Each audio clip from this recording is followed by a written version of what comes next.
Gliderol single skin steel roller doors.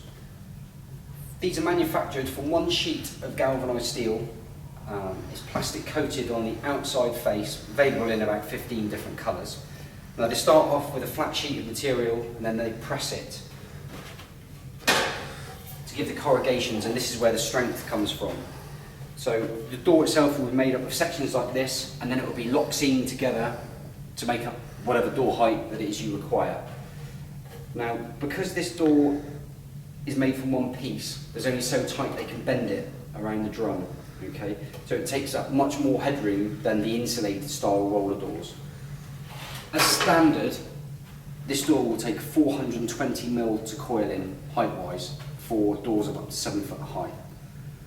Okay, now when we're measuring for this type of door, again, we need brick to brick width, we need floor to underside of lintel height, we need to know underside of lintel to underside of nearest obstruction in the garage, and we also need to know the side ream either side of the opening.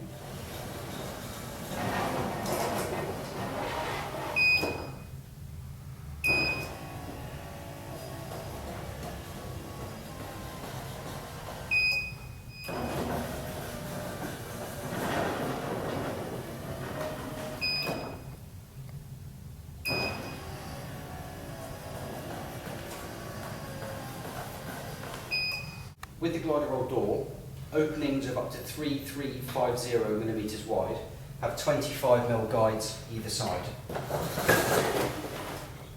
So this door was designed to be fitted on the back face of the opening only, and then the guides will run at the back. Okay. Doors to suit openings over 3350 wide will have a 50mm guide as opposed to the 25mm. Headroom requirement stays the same.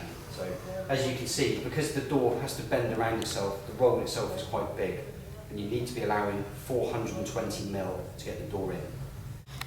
The standard support brackets that come with the Gliderol door are like this. The type of bracket will be determined by the size and the weight of the door. Now the bracket is screwed into whatever material you've got, whether it's a steel lintel, whether it's a timber post, block work, okay? And the door axle itself will sit on top of that bracket. The brackets sit on the outside of the door guides. So if you've got a 25mm or a 50mm guide and you've got the bracket sits on the outside, you need to make sure you've got enough room to get all that in. Now, the axle for the door can be cut down to suit, so if you've got limited room, it can be trimmed down. For doors up to 3350 wide, you need to make sure you've got at least 75mm side room to get the door and the bracket in place. It's really tight. My recommendation is to make sure you've got 100mm, and then you've just got a little bit of tolerance around to get your fingers in and to work on it. It just makes it so much easier to fit. Doors over 3350 wide will require 125mm of side room.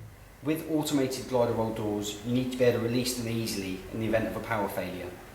They've all got this little red toggle on the side of the motor. To turn the door into manual, just flick that across, and then you can just lift the door up manually. To re-engage it, just flick the toggle back across, move the door in either direction so it pops back in, and then it will work again as it always did with the remote controls.